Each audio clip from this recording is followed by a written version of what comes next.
Hi అండి. Welcome to my channel. ఈరోజు ఈ వీడియోలో చికెన్ పిక్కల్ ఎలా పెట్టుకోవాలో చూపించబోతున్నాను.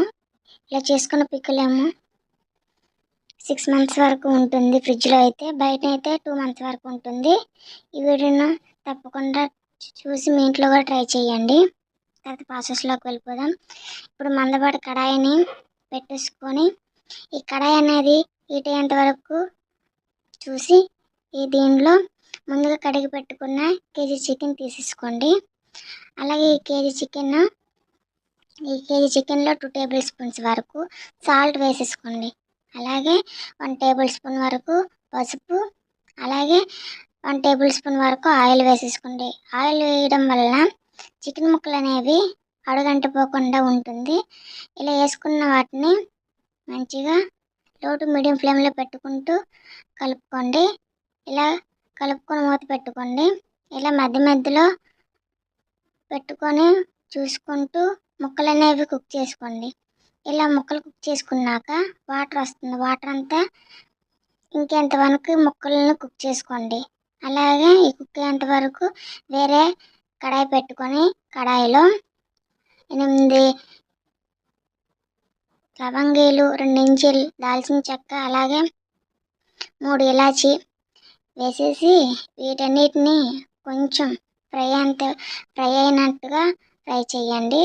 అలాగే ఫ్రై అయినాక ఇందులోనే 1 టేబుల్ స్పూన్ వరకు ఆవాలు, అలాగే 2 టేబుల్ స్పూన్ వరకు జీలకర్ర, వీటిని కొంచెం ఫ్రై అయినాక ఇందులోనే 1/2 టీ స్పూన్ వరకు మెంతులు కూడా వేసేసుకోండి. వీటన్నిటిని కొంచెం బ్రౌన్ కలర్ వచ్చేంత వరకు ఫ్రై చేయండి. కొంచెం కలర్ వస్తే సరిపోతుంది. అలాగే ఈ కలర్ అనేది మాడిపోకుండా చూడండి. తర్వాత ఈ మసాలాలన్నీ మిక్సీ జార్లో వేసుకొని కొంచెం చల్లగా అయ్యేంత వరకు చూసుకోండి. ఇప్పుడు మనం పెట్టుకొని చికెన్ చూద్దాం. చికెన్ చూడండి ఎంత సాఫ్ట్గా ఉడికిందో. వీటన్నిటిని నీళ్ళు ఇంకేంత వరకు చూసి వీటిని ముక్కలన్నిటిని పక్కన తీసుకొని పెట్టేసుకోండి. ఇలా ఈ ముక్కల్ని తీసుకొని పెట్టుకున్నాక తర్వాత కడాయిలో ఇప్పుడు కడాయి పెట్టుకొని ఈ కడాయిలో కొంచెం హీట్ అయినాక 250 ml వరకు వేరుశనగ నూనె వేసుకోండి. నూనె అనేది వేడైనాక మనం ముందుగా కుక్ చేసుకున్న ముక్కల్ని వేసుకోండి.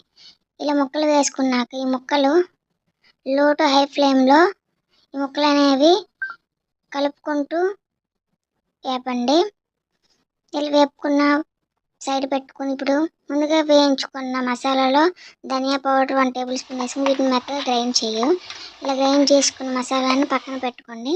తర్వాత ఈ ముక్కల్ని చూస్తే కొంచెం బ్రౌన్ కలర్లో వచ్చింది. అలాగే వీటి అన్నిటిని రెడ్ కలర్ వచ్చేంత వరకు లో టు మీడియం ఫ్లేమ్లో ఫ్రై చేసుకుంటూ ఉండాలి. ఇలా ఫ్రై చేసుకున్న ముక్కలన్నిటిని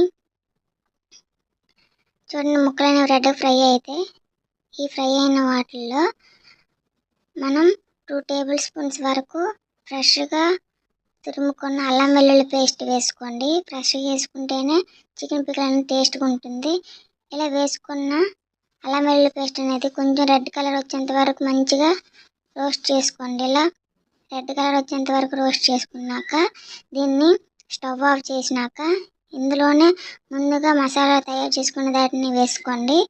తర్వాత ఒక 3 టేబుల్ స్పూన్స్ వరకు కారం వేసుకోండి. ఈ కారం ఈ రెండు మంచిగా కలుపుకున్నాక మంచిగా అడుగంటిపోకుండా కలుపుకోండి. ఇలా కలుపుకున్న దాంట్లోనే 2 టేబుల్ స్పూన్ వరకు సాల్ట్ కూడా వేసేసి వీటన్నిటిని ముక్కలకు మసాలా మంచిగా పెట్టేంత వరకు ఒక 5 మినిట్స్ వరకు మంచిగా కలుపుకోండి. ఇలా కలుపుకున్న ముక్కలన్నిటిని మంచిగా కలుపుకున్నాక పక్కన ఒక 15 మినిట్స్ అలా ఉంచండి.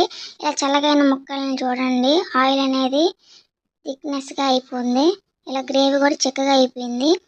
దీంట్లోనే చల్లగైనాక 2 లెమన్లు తీసుకొని ఈ రసాన్ని పిండుకొని ఇందులో వేసేసుకోండి. చికెన్లో చూడండి, ఇప్పుడు చికెన్ పికిల్ 2 days తర్వాత చూస్తే ఆయిల్ అంతా తేలి మంచిగా రెడీ అయినట్టండి చికెన్ పికిల్.